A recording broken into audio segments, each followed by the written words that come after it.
Yes. So moving forward with the important definitions. Okay. The first definition is of the SSE that is covered under 2 clause 7. Okay. The section number 2, which I said that the section number 2 is usually for the definition sections. Okay. So under that section number 2, there is a clause number 7 which talks about the definition of an assessee. Now, who is assessee? Assessee is any person who is liable to pay tax.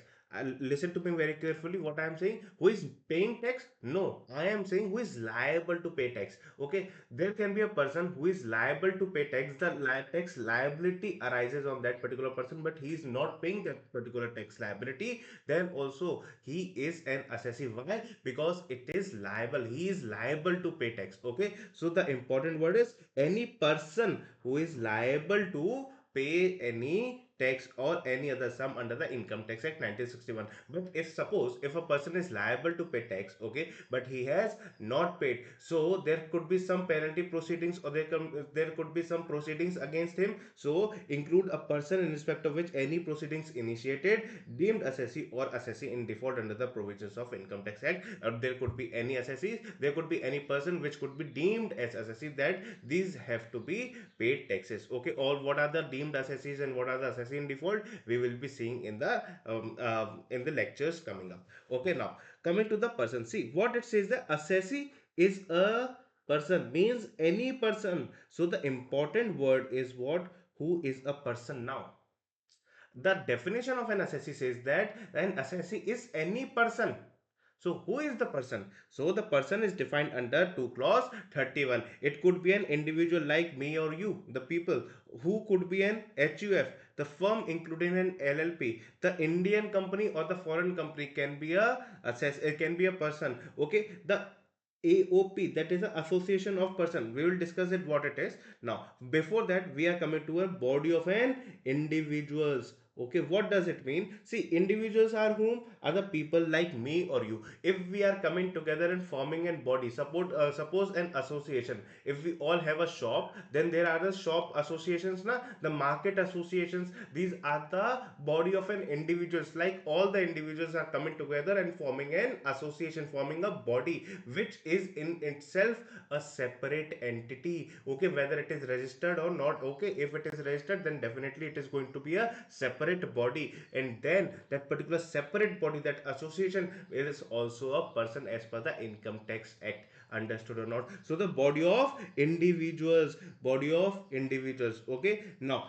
artificial juridical person, what are, who are they? See, artificial juridical person means, first word is artificial, means they are not natural person. Okay, they are not natural person, they are the artificial person, means they do not actually exist, we cannot see them, but they are artificially existing in our imagination, in our thoughts, but they have some juridical jurisdiction. Okay, juridical jurisdiction means they have some authority, they have some legal identity, they have some legal identity, like the bar councils, like the deity. If you see, if you remember the case law of the case law of the Ram Mandir, okay, where the Ram Lala was also a party to defend that particular case. In the case law that you can see, the god is also present. The case, in the name of the case law, it is mentioned that the god is also fighting his case. So the deity is also given the authority that they can fight their particular cases. But whether we can see the deity, no, it is a, he's a artificial person. Okay, he's a artificial person, but has the legal rights. That is what the artificial juridical person are. Okay, it could be a bar council, it could be a universities, or it could be the deities as well. Okay, and the last thing is what? Last thing is what? The local authorities, and the local authorities like the municipalities, Bombay Municipality Corporations, or other corporations, the BMCs. Okay, these are what the local authorities, and those local authorities like the municipalities and all are also the person as per the Income Tax Act. Now we are coming to the association of person. See, individual is also a person, HUF is also a person, firm including LLP is also a person, company is also a person, local authority, AJP, BOI, all are the persons. Okay, suppose there is an organization, there is an association, okay, in which there is a member. Suppose individual is a member, company is a member, AOP is also a member. Now these are three different kind of person, these are three different kind of person as per the income tax act, and they are together forming an association. So it could be termed as association of persons, okay, because the different kind of persons are coming together and forming a single association. But suppose there is a association formed by various various individuals only, then it will be termed as what? Body of individuals. That particular association will be termed as body of individual, which is a BOI, and it will be a AOP. Do you understand the difference between the AOP and the BOI? Is this point clear to you? Clear? Shall I move forward now? Done. So the definition of assessee is clear, the definition of persons is clear. Now moving forward to the assessment year or the previous year. Now understand it very carefully, what is the meaning of assessment year and what is the meaning of the previous year. Okay. Now first I will make you understand the meaning of the previous year. In the first part of the lecture, I have said to you that your previous year is 25-26 and your assessment year is what? 26-27. Now what we are going to discuss, that what is the previous year and what is the assessment year. In simple terms, just let me know, just tell me one thing, that your financial year is starting from which date to and end with which date. See, the financial year is starting from 2025, the 1st of April 2025, and it is going to end on 31st of March 2026. Correct? Correct. This is your financial year which is going on. In this particular financial year, you are going to earn some rupees, you are going to earn some income, and after the year end, you are going to make your financials, and after making the financial, you will get the idea how much revenue, how much profit you have earned after deducting all the expenses. If you get the idea of the profit, if you get the idea of the profit, if you get the idea of the revenue after the year end, then when you will pay the taxes. Suppose if you are getting the idea of your income on, suppose, let's say 10th of April 2026, so you cannot pay the taxes before that, because when I will get the idea of my income, then only I'll be able to pay taxes on my income now. Correct or not? So before 10th of April 2026, I am not going to pay my taxes. So whenever I am paying my taxes, there is a return of income due dates. Okay, so in that case, my financial year in which I am going to pay taxes would be what? The financial year in which I am going to pay the taxes would be what? See, I am getting to know my income in 26, that is in the financial year 26-27. So, financial year 26-27, this is the year where I am going to pay my taxes. But financial year 25-26 was the year in which I was earning the money. There are two different financial year. First financial year is the year in which I was earning the income, I was earning my revenue. But the second financial year is the year in which I am paying taxes of my income on my revenue. Understood or not? Clearly, very easy. Yes. Now in the year when you are earning your income, the year in which you are earning your income will be termed as the previous year, and in the year in which you are going to pay your taxes will be termed as the assessment year. Do you understand or not? This is as simple as that. In which you are earning money is the previous year, and in the year in which you are paying the taxes out of your income is the assessment year. Clear? Now I have to talk to you something important. Can a previous year could be less than 12 months? Can a previous year could be of less than 10 12 months? Tell me that. Yes, it could be. Suppose, let me give you an example. Let me give you an example. Okay. Example number one. Suppose my business was commenced on 1st of April 2024. Suppose my business was commenced on 1st of April 2024. So my previous year is what, 1st of April 2025 to 31st of March 2026. In the whole previous year, whether my business was operational, tell me that, whether my business was operational, yes, a big yes. So whether I have earned for full financial year, yes. If I am earning for the full financial year, that is of 12 months, then my previous year will be of 12 months. Correct or not? Tell me this. Yes. Now, this could be another case. The case number two, where suppose this is a financial year 1st of April 2025 to the 31st of March 2026, which is our previous year. But in this previous year, my business commences on 30th July 2025. I have not earned the any revenue in this particular period. The shaded period, I haven't earned anything. Why? Because my business commences on 30th of July 2025. Business commence. So tell me, in what area, in what time period I have earned my income. I have earned the income for this much period, that is of 8 months. Tell me. I have earned for this much period, which is of 8 months. So my previous year, my previous year would be of 8 months only. Because what I have said, the period in which you are earning money is the previous year. And for in this particular financial year, I have started earning for 8 months only. Okay, so my previous year is of 8 months. Understood or not? Tell me this. So the previous year could be of less than 12 months or equals to 12 months, but not more than a 12 months, because it is a financial year. Understood or not? Okay, so it could be of less than 12 months or exactly 12 months, but it could not be of greater than 12 months. Now, tell me that, can a assessment year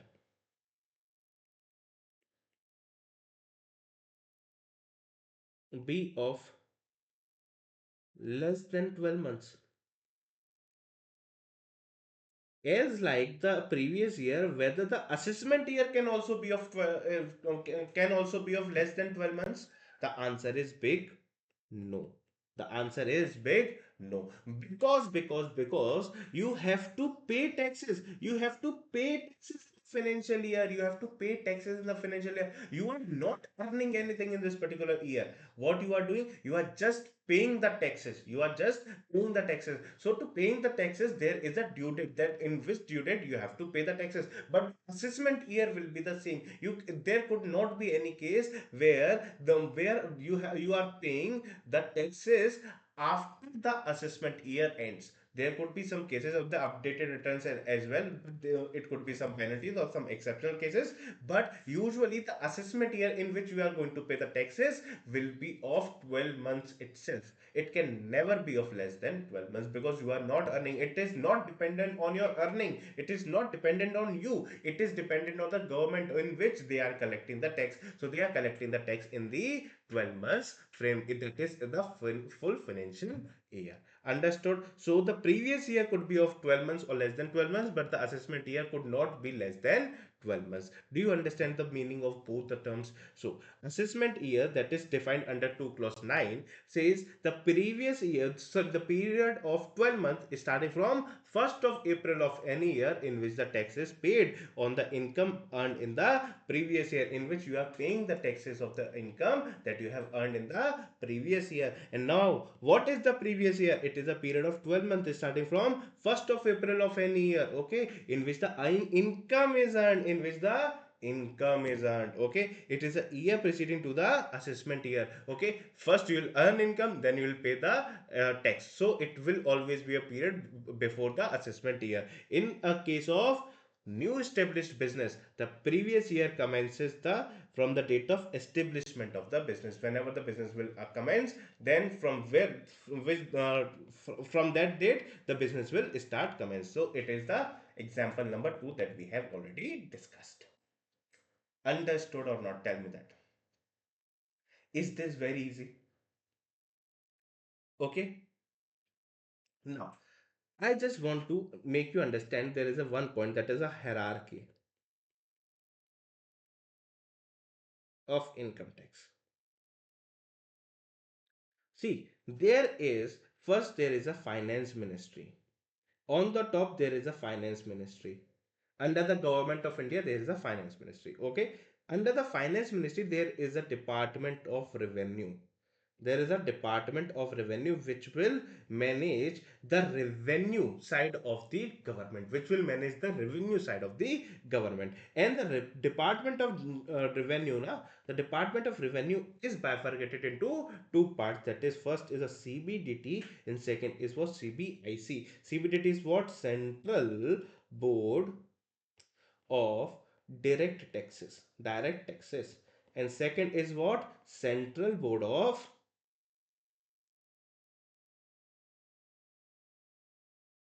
Indirect Taxes. Understood or not? Yes. So the Central Board of Direct Taxes, that is the CBDT, is our main concern. We are going to discuss all about the CBDT. Now, below that CBDT, there are also a hierarchy, but which we'll be discussing in the Income Tax Authority chapter, which we are going to discuss in the Income Tax Authority chapter. Okay, in that particular chapter, we are going to discuss what are the hierarchy. Is this point particularly clear to you? First of all, tell me this. The hierarchy of income tax. Is this point clear? Till I move forward. So we have done the income tax hierarchy. Now moving forward. Now, what is the general rule of income tax? There is a general rule of income tax that we have just studied, that the income of the previous year is taxable in the assessment year. This is the general rule, that first you have to earn the income and then afterward you have to pay the taxes on your income. This is the first general rule that we have already studied. Yes, but there are certain exceptions to this rule. Now, what is the need to provide those exceptions? The need of those exceptions you will understand when you will understand the reason or the briefings before providing all these exceptions. So just listen to me first. Exception to the general rule, that is section number 172, was the first exception, which says that the shipping business of a NR. Suppose there is a NR company, okay, which is coming to India, okay, load the goods or the products that they have to ship, okay, and then go out of India, and no one knows whether the ship company will come again or not, whether the ship company will pay the taxes or not, because he is a non-resident.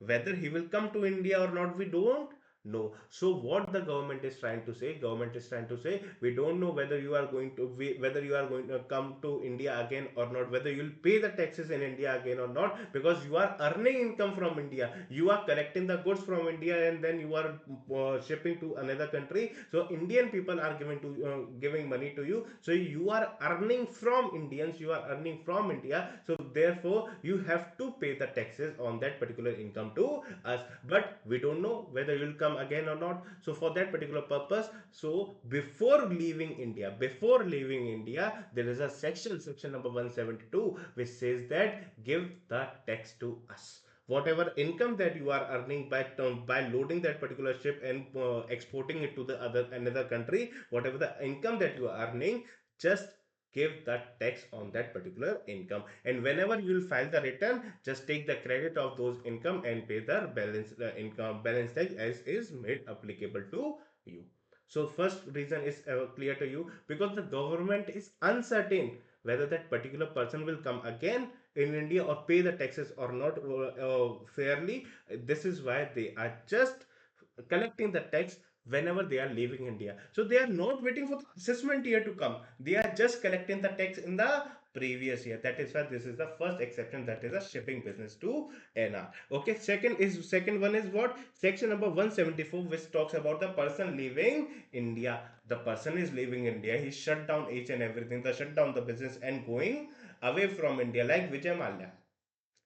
they should take the tax from it first. But we don't know now. He's leaving India for forever. So if someone is leaving India for forever, so the government is going to say that you are not the citizen of India in assessment year, you will not be in India for the assessment year, so pay the taxes now and then leave.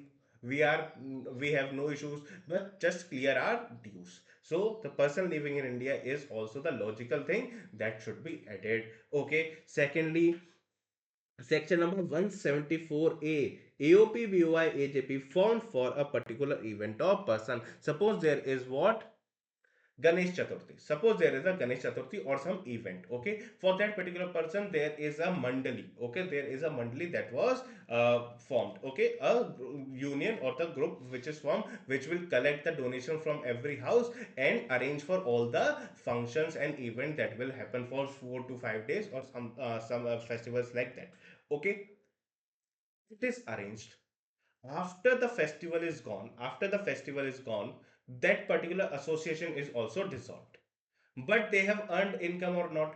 They have collected the donation. They have might be they have not spent the whole amount. Okay, so there could be some income which they have earned. But after the Ganesh Chaturthi or the festival is over, the particular person, the particular association is dissolved. Now how the government will going to tax that particular association? Whether it will be feasible? No, it will not be feasible. That is why what the government is saying, that we cannot wait for the assessment year to come and tax you, because might be in the assessment year you are not going to be present. This particular association which is now present might get dissolved after the end of the previous year. So in the assessment year, how I am going to tax that particular person? So that for that particular reason, the government is saying that if you are forming any AOP, BOI or AJP for a particular purpose or an event, okay, it is not going to be long lasting, it is only for a particular period for the short term basis, then please pay the taxes on that income in the previous year. We are not going to wait for the assessment year. Clear or not? This is very easy. Now the person likely to transfer property to avoid tax, if there is a person who is going to transfer the property and to avoid tax, so there could be there could be a possibility which says that he is transferring all his income, all his wealth to the another person, and now he'll say that I don't have any income, I don't have any money to give as a tax. So I can give the tax because I have donated each and everything. I have transferred my property to the another person. Now I have nothing to pay the taxes on. I can't pay the taxes because I have donated each and everything. So this is the case. So the government is saying that before transferring them, kindly pay us on the previous year itself. We can't wait in the assessment year. Then in the assessment year, you will say, I have transferred everything. I have nothing. I have nothing. So how will I pay the taxes? I have no money. I can't pay the taxes. So this could be a possibility. So the government is saying that please pay the taxes before transferring that particular property or from particular wealth to someone else. Okay. And second, and the lastly, if there is a discontinued business, if your business is going to discontinue, so there will be no business in the assessment year. So pay the taxes in the previous year. So do you understand these exceptions to it? These are very logical exceptions or not? Tell me this. These are very logical explanations. Yes. Now, moving forward to the diversion or application of income. This is the most crucial topic. This is the most crucial topic of this particular chapter of basic concept, where most of the students get confused. What is a diversion of income and what is the application of income? And we are going to discuss it in very good details. First, take a break of 1 minute, have a drink of water, and then we are going to meet. Yes. So moving forward for the diversion versus application of income. Give a heading: diversion versus application of income.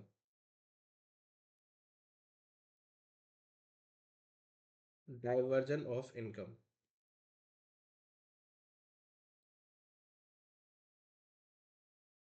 Now listen to me very carefully. Suppose there is an entity named Weber Bansal Private Limited. You have Weber Private Limited. Okay. In this company, there is a director.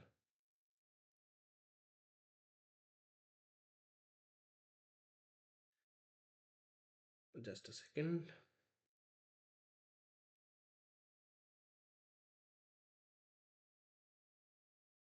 Mhm.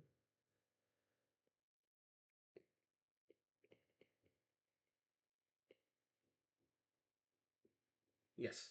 Now, the director joined the Weber Private Limited.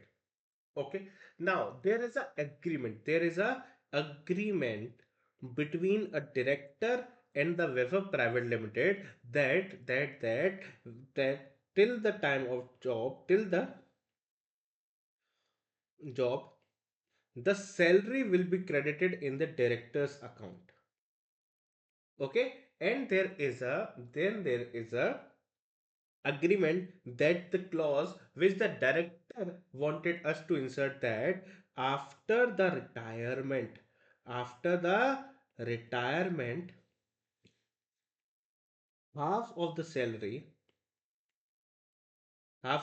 or the after retirement benefits, okay, half of the salary be credited to my wife's account.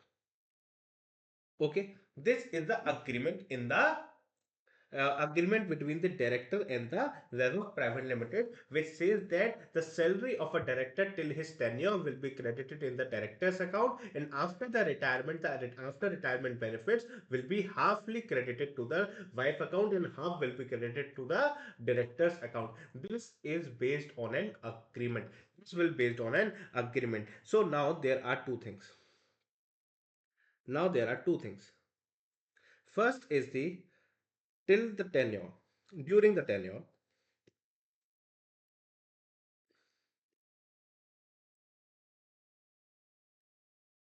or second is the after retirement. Okay, during the tenure, the salary is credited to the director's account, so it is going to be taxed in the hands of director. Okay, there is no doubt in this particular point. The doubt arises here that after the retirement, there are two cases where the first case says that the 50% of the salary will be credited to the wife account, 50% to wife's account, and then 50% to director's account. Now this 50% is also under no confusion that it is going to be taxed under the director's hand. It is also going to be taxed under the director's hand. It is also under no discretion. Okay, but the major issue is that whether this 50% which is credited to the wife's account is going to be taxed in whose hand?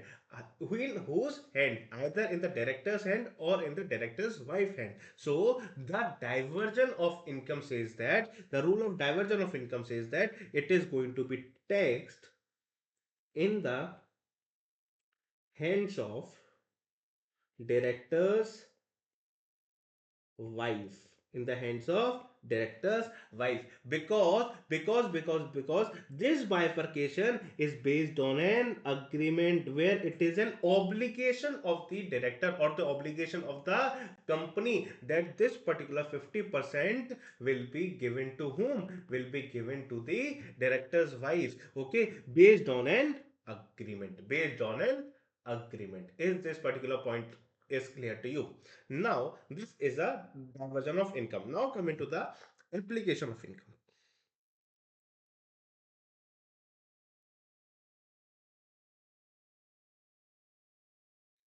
Suppose again, there is a company, Weber Private Limited. Again, there is a director. Now, suppose the director is very much involved in the Weber Private Limited. This is how much he is involved that he forgot to go home. That he forgot to go home. Okay, and he's not leaving for the home for the next 20 days or 30 days. Suppose he is so much busy in our job, in our company. Yes. So the director's wife was very much stressed about the director's life, and she said that this is not gonna work now. This is not gonna work now. Either choose me or your company. But the director is very much loyal with me. Okay. So he chose to take a divorce. He chose to take a divorce with the director's wife. Okay, so what happened? See, when there is a divorce, there is a concept called alimony. We all know that this is very famous in these days. Okay, it is a very trending topic as well. Okay, there is a topic called alimony. Okay, so the wife demanded 50,000 per month as a alimony. Okay, to for her expenses for the children's education and etc. Okay, so she asked for 50,000 per month alimony, and the director's salary was approximately 10 lakh per month, so it was very easy for him to give. Okay, now understand it very carefully that he was the director, na? He was the director of our company. So the director approached the HR of Weber Private Limited and said that HR, you are paying me 10 lakh rupees per month, na? Out of 10 lakh rupees, do one thing. One thing, do one thing that rupees 9 lakh 50,000 directly credit to director's account, to my account. Okay. But the balance 50,000, do one thing, I need to give the alimony to my wife. So directly credit this 50,000 rupees to my ex-wife now. Now there is a divorce now. So there's the concept called ex-wife. Okay, credit to my ex-wife. Yeah, director's ex-wife, not my ex-wife. Director's ex-wife. Okay, accounts. So now there is a question that this particular 9,50,000 is under no question that it is going to be taxed under the director's hand. Tax in director's hand. But now the question arises for this particular 50,000 rupees, whether this 50,000 rupees, which is the HR is directly crediting to the wife's account, director's wife's account, then this particular 50,000 rupees is taxed either in the hands of director or in the hands of his ex-wife. What do you think then? So the law says that it is an application of income. The director was earning 10 lakh rupees, and there was no agreement. There was no agreement. He is just applying his income of 50,000 rupees in favor of his ex-wife. So this is an application of income, and here it is going to be taxed under the director's hand. It is not going to be taxed under the director's wife hand. It is going to be taxed under the hands of director's hand. It is an application of income. Understood or not? So this is an application of income. So this point, this criteria is clear to you whether there is agreement. If it is an agreement, it is considered as per the agreement, then it is a diversion of income. The important thing is what? Having an agreement. If there is no agreement and applying the particular income, then it is what? An application of income. So the major difference is what? The major difference is of the application of income. If this particular point is clear to you, application and diversion of income, the same examples and the same thing is written here. I would like to give you some time, 2 to 3 minutes, and read the diversion or application of your income. Okay, so take 2 minutes and read the whole paragraph. It is everything is written the same that I explained to the help of an example.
Then understood the division or application of income. Now, moving forward to the charge of income tax. What does it say? That income tax shall be levied on total income. Income tax shall be levied on the total income of every person. We have discussed the person definition at the rate specified. So there are three things. First is the total income, that of every person at the rate specified, then it is going to be the income tax. When we apply the rate on the total income of every person, then it is going to be the calculation of the income tax. And now under the income tax act, there are two places where the tax rates are given. Okay, in the income tax act there are specific tax rates are given. In the income tax act the specific tax rates are given, but in the finance act the general tax rates are given, that is applicable for each and every financial year. It could be changed through the finance act. Okay, but in the income tax act there are special tax rates are given. We will see in the under the every section there will be a separate tax rate. Okay, so first we have completed the every person. We have also studied about the rate specified, that in the finance act there will be a general rates, and in the income tax act there will be a special rates will be given to them. Okay, now we are going to talk about what is the total income and how it is calculated. So there is a simple calculation of the total income that you have already know. Okay, but it is my duty na to let you know, to teach you what is the total income. Total income is the sum total of all the heads that you have studied in the C intermediate, all the five heads. Okay, it will be a gross total income reduced by the deduction under chapter number 6. It will come as what? Total income. It will come as what? Total income. So suppose, so it is first is income from salary,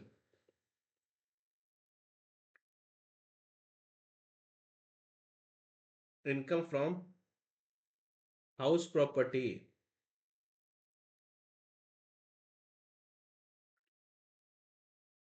income from PGBP, income from head capital gains, and income from other sources. The sum total of all these five heads will be termed as what? Gross total income. Will be termed as what? Gross total income. But what we have seen the word, that is a total income. So first we need to identify what is a total income. So till now we have reached to the gross total income, which will be further reduced by deductions under chapter number 6a. Under chapter number 6a. Okay, when we will reduce this, now the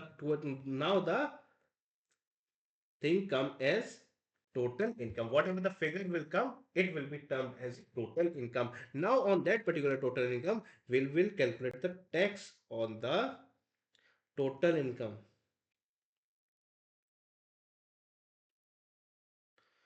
It is a tax liability.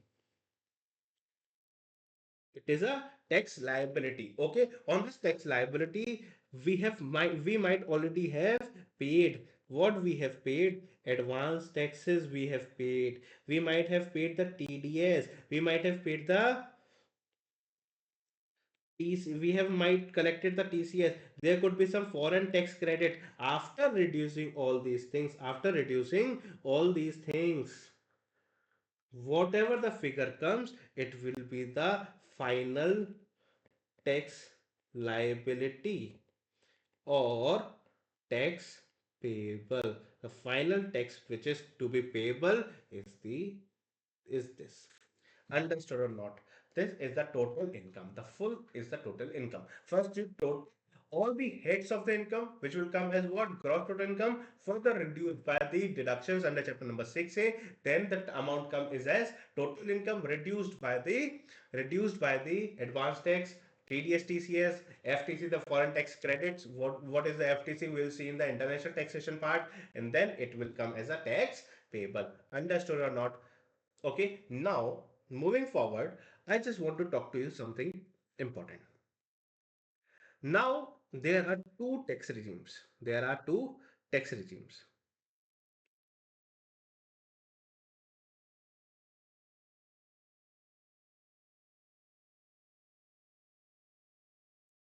There are two tax regime. First is the default tax regime.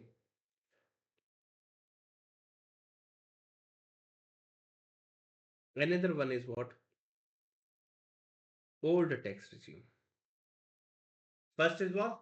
Default tax regime. And second one is what? Default tax, old tax regime. Default tax regime is under 115 BAC, is under BAC. Why it is a default tax regime? Why it is a default tax regime? Because whenever you go to the income tax portal and file your return of income, na, it will be filed, it will be calculated, the tax will be calculated based on the default tax regime. Based on the default tax regime. But if you do not want to take the option of default tax regime, you want to choose the option of old tax regime, then there is an option to opt out. Then there is an option to opt out, that you do not want to choose the default tax regime, you want to choose the old tax regime. Okay, this is a provision. Now, why there are two provisions? Why there are two tax regime? See, under the default tax regime, na, there the rate of taxes are low, but the deductions, exemptions will not be available. We are reducing, the government is saying that we are reducing the rate of taxes, but we are not going to give you any deduction, we are not going to give you any exemption. Okay, but there could be few deductions or exemptions are allowed, but most of the deductions or exemptions are not allowed in this particular arena. Okay, now in the old tax regime which was available, you can opt in the old tax regime where the rates are high. Sir, when the rates of the taxes are high, why would a person would choose to go under the old tax regime?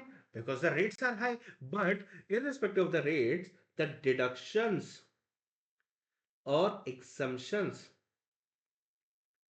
are allowed. The deductions and exemptions are allowed under the old tax regime. So the one can even choose the old tax regime if the calculation, if by the calculation the old tax regime is more beneficial to the assessee, he can choose that one. Okay, now basic concept lecture. Na? In the basic concept chapter, ICI has covered a brief of 115 BAC. That is only the brief, that is the only default tax regime, just a slab it is given. But the detailed discussion of the default tax regime is not done by the ICI in the basic concept lecture. So they have discussed a brief in basic concepts, but discussed in detail in the chapter number 9, that is the assessment of various entities. The assessment of various entities. It is discussed in detail in the chapter number 9, that is the assessment of various entities. And we'll discuss in there. We'll discuss there. Okay. So is this point clear to you? Tell me that. Is this point clear? Now see what it is saying, that tax rates, we are discussing about the tax rate for individual HUF, AOP, BOI or AJP. We are just talking about all these five persons: individual HUF, AOP, BOI, AJP. So what about the rest of the person? We'll discuss in the later on in this particular chapter itself. So the first thing is that okay, general tax rates, or if the assessee opts out of the 115 BSE. If the assessee opts out means that he is going for the old tax regime. He is going for the old tax regime, and it is what a general tax rate. General tax rates are given under the Finance Act. Are given under the Finance Act. That means that these rates that we are going to study are given under the Finance Act. But if it is a default tax regime, then it is given under the section number 115 BAC, which is also a general tax rate. Which is also a general tax rate. Understood or not? Tell me this first. Okay. Is the specific tax rate which is given under the Income Tax Act. Okay. Clearly. Now, shall I move forward? We are going to discuss with the individuals, or HUF, AOP, BOI, AJP. So all the five person we are going to first discuss. But whether he is a resident or non-resident, we does not care. Whether he is a resident or non-resident, we does not care. Okay, the first 2,50,000 rupees of the total income. Listen to me very carefully. They are not talking about the gross total income. They are talking about the total income. If the total income of that particular person is up to 2 lakh 50, then he is going to pay the tax as 0. But for the next 2.5 lakh, the tax will be 5%, and for next 5 lakh 20%, and the greater than, if its income is greater than 10 lakh, then he is going to pay the taxes at 30%. Now we are moving forward, do it 3 lakh.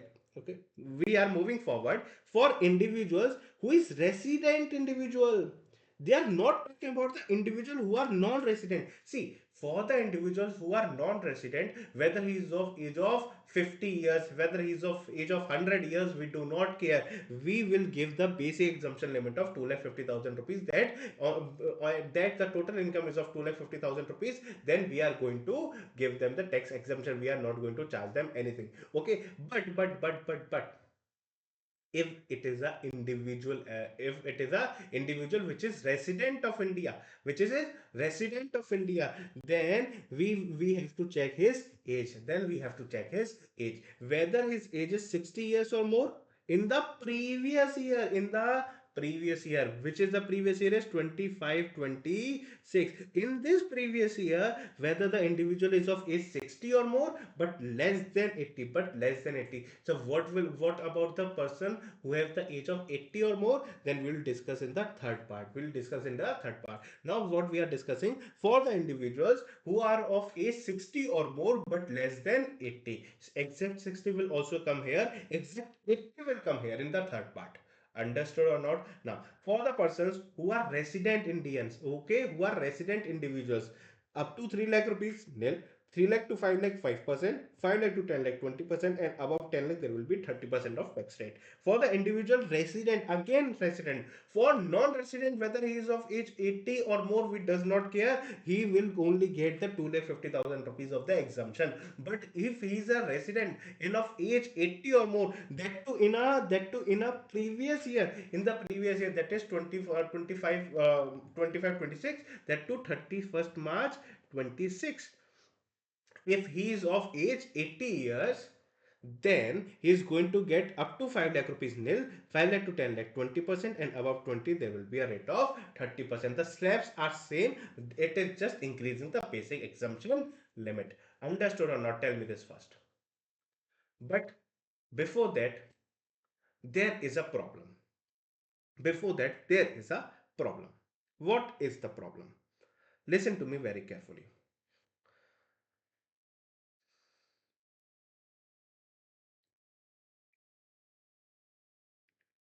Can just feel the pain. Okay, what I am discussing now, just feel the pain. Okay, they are saying that you have to achieve the age of 60 or 80 in the previous year, that is up to 31st of March 2026. But can you feel the pain of the person who are born on April Fool? They are born on April Fool Day, that is on 1st of April 2026. Just by one day, just by one day, they lose the basic exemption limit, they lose the higher basic exemption limit. He is of 59, and on 1st of April 2026, he is getting the age of 60. He is going to attain the age of 60. Just by one day, he is not getting the higher basic exemption limit, which is 2,50,000 rupees. From 2,50,000 rupees, it could be 3 lakh rupees. But just by one day, he is losing the benefit of basic exemption limit, which is higher. So can you feel that particular pain just by one day? So this is what the CBDT, this is what the CBDT has identified. This is what the CBDT has identified, and said that what it is said. See, the CBDT said that the CBDT said that in the circular the CBDT said that on 1st of April 2026, or any year in the further years, okay, if the person is attaining the age of 60 or 80, then it will be deemed, we will assume that he or she had has achieved the age in the previous year, that we will assume that they have achieved this age in the previous year, that is on the 31st March 2026, and eligible, just a second, and eligible for the higher basic exemption limit, and is eligible for the higher basic exemption limit. Do you understand this particular thing? Just by one day, if there is a problem, then the CBT by the circular has clarified that it will be assumed that it will be that the person has attained that particular age in the previous year itself. Now, can you see? Can you read this particular note? Can you read this particular note? Any resident individual. Why it is only resident individual? Because for the non-resident, we does not care about the age. We just care about the resident individuals. Okay, individual whose 60th or 80th birthday comes on 1st April 2026 shall be deemed as having reached the age of 60 or 80 on 31st March 2026, that is in the previous year 25-26 or assessment year 26-27. So it would be eligible for the higher basic exemption limit of 3 lakh and 5 lakh. Do you understand this particular point?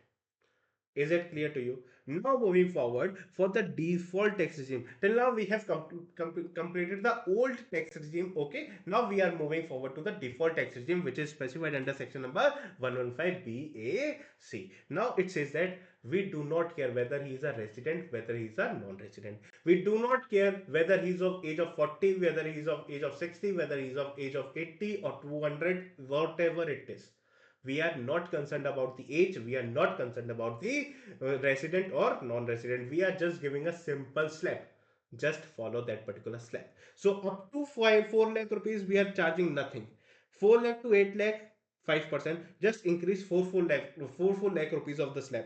8 lakh, 8 to 12, 12 to 16, 16 to 20, 20 to 24, and greater than 24. And increase the rate by 5%. 5 to 10, 10 to 15, 20 to 25, 30. It is going to be the new tax slab. We are concerned about the resident or non-resident. Tell me this. Are we concerned? No, we are not concerned. Are we concerned about the age? No, we are not concerned about the age of 115BAC. Now there are few notes which are given below the 115BAC. There are few notes given in the 115BAC, which is the AMT is not applicable. Okay, the maximum surcharge rate is 25%. Brought forward unabsorbed depreciation is given. Okay, all these discussion we do not know. Why we do not know? Because the AMT calculation is will come under chapter number 9. So until or unless we do not understand what the AMT is, we cannot discuss. Okay, the brought forward depreciation will come under chapter number 3 in the PGP. We'll understand in this. But for the surcharge rate, the maximum surcharge rate, this is our going to be the next topic. This is going to be our next topic, and this next topic will be discussed tomorrow. Will be discussed tomorrow.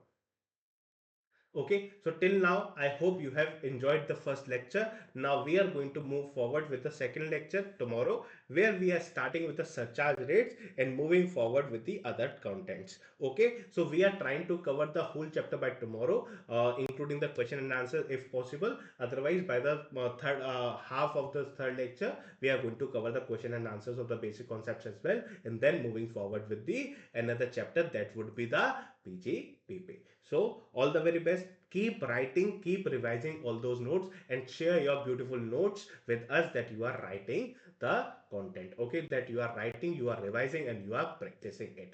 All the very best. Let's meet in the next lecture, lecture number 2. Till then, take care and keep revising, keep writing.